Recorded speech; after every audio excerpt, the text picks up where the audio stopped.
Star Wars Resistance, created by Dave Filoni, produced by Justin Ridge and Brandon Auman, is the newest Star Wars animated show, and I just got done watching the very first episode. So, what do I think?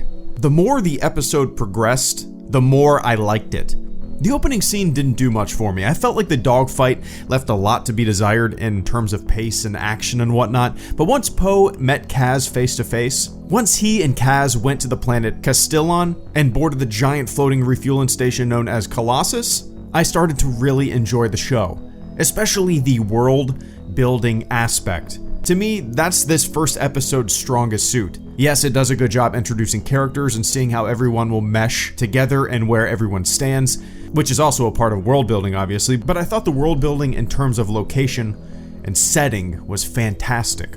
The Colossus is a racetrack / repair shop / gas station / bar / casino. It really reminds me of a Navy aircraft carrier, often described as like a floating city. Flight deck, gidunk, hangars, supply department, and all the various shops that keep the structure running on a day-to-day basis. It felt like a living, breathing destination where hotshots would come to test their abilities, ensuring steady employment for those who make their living on the floating hunk of metal all the time. I really love the location of this show. It felt real, it felt tangible, it felt believable, it felt alive. And for some reason, I got a MMORPG vibe from the Colossus too. It felt like a spot that would be in an MMO, didn't it? Like an outpost with NPC vendors and a bunch of real players running around. I don't know why.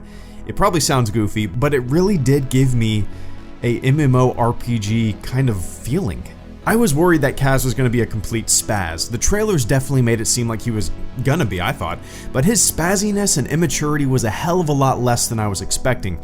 There's this thing that most animated shows do, and maybe it's kind of to help kids better understand exactly what's going on, but when characters talk to themselves, explaining what they're doing out loud with no one around them, like kind of giving expository dialogue with no one around to feed the exposition to, except for us, the audience.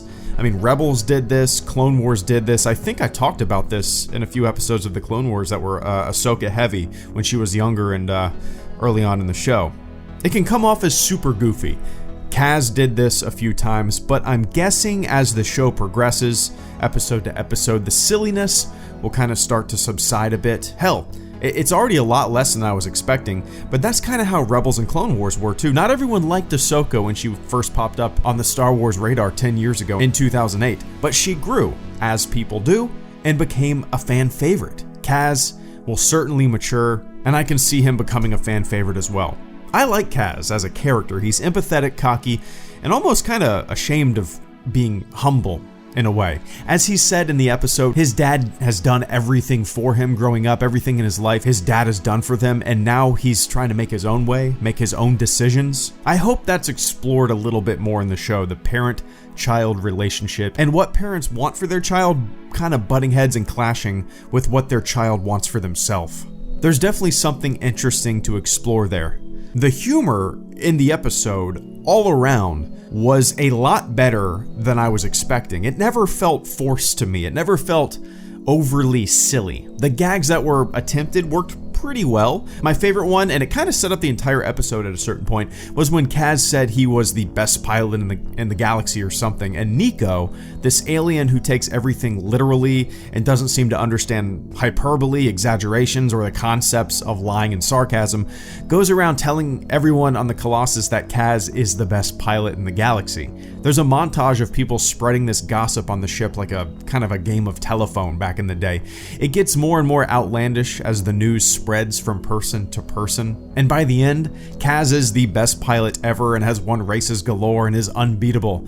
It's a pretty good little moment, a little montage, a little gag. Rumors and exaggerations compiling on one another, turning something that was kind of said tongue-in-cheek by Kaz into a challenge. Kaz enters the race because of a big misunderstanding that turns into a way kind of to prove himself.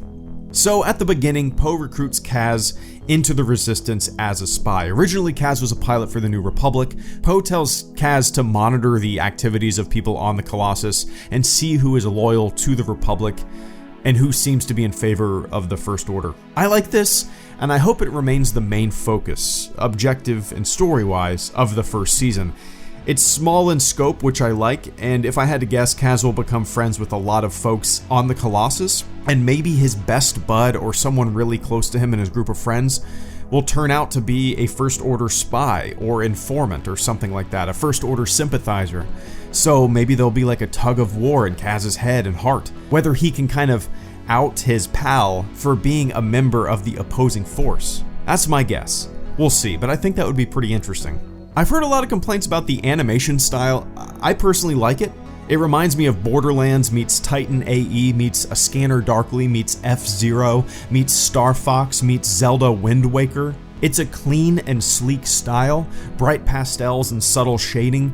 I like it a lot. Of course, this is just personal preference, and I've always liked the whole cel-shaded look. And really, I don't think an animation style would ever be enough to turn me off to a show. It's all about the story, it's all about the characters, that's the most important stuff. But it's definitely a plus that I like this particular style.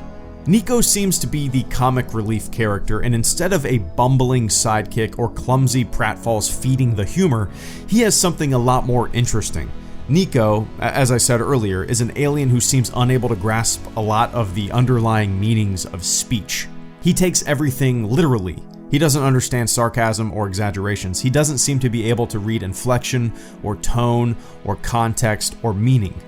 In a way, he reminds me of Data from Star Trek The Next Generation, and I'm sure Niko will grow in his understanding as Data does. I was expecting the racing aspect of the first episode to be front and center, and honestly, I'm glad it wasn't. It seems like the least interesting part of the show, at least to me.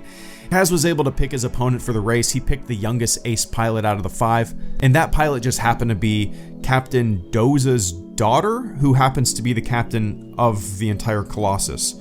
While the race was visually exciting and really well done, I'm glad it was short and only happened at the end of the episode. It was only a few minutes of the entire show, and the rest of the show was devoted to world building. I don't know how into the racing aspect of this show I'm going to be. I kind of hope it's going to be subtle and infrequent, but we'll see. The overall pace of the show was great. I was worried going into it that it would just be race, race, race, go, go, go, fight, fight, fight, but I was pleasantly surprised that the vast majority of the episode was just spent getting to know things, getting a feel for the environment, laying down the laws of the show and the world. Now, I have a feeling that won't stick. I have a feeling the next episode and the subsequent episodes, and certainly the second and third seasons, will be stuffed with a flurry of bangs and booms, but I'm hoping that it won't turn into the majority of episodes being that, because I think the strongest part of this show will be the characters and how they navigate the living, breathing, giant, floating metal colossus. There's a lot to explore there.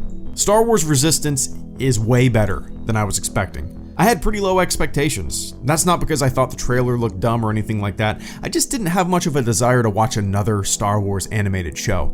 But I'm in. It's fun. And there's a lot of room for the show to take us in different and unexpected directions. The environment is neat, I love it. The characters mesh really well. The racing aspect, if used subtly, will be fun to watch. I definitely recommend checking out Star Wars Resistance. Give it a chance. If you don't like it, that's cool, but at least give it a chance. Don't just LOL, shit sucks, 1 out of 10. Don't treat it like I did in 2008 and a lot of other Star Wars fans did in 2008, thinking that, oh, an animated Star Wars show, that's gonna be dumb. Turns out to be great. The Clone Wars turned out to be great. Don't be like that.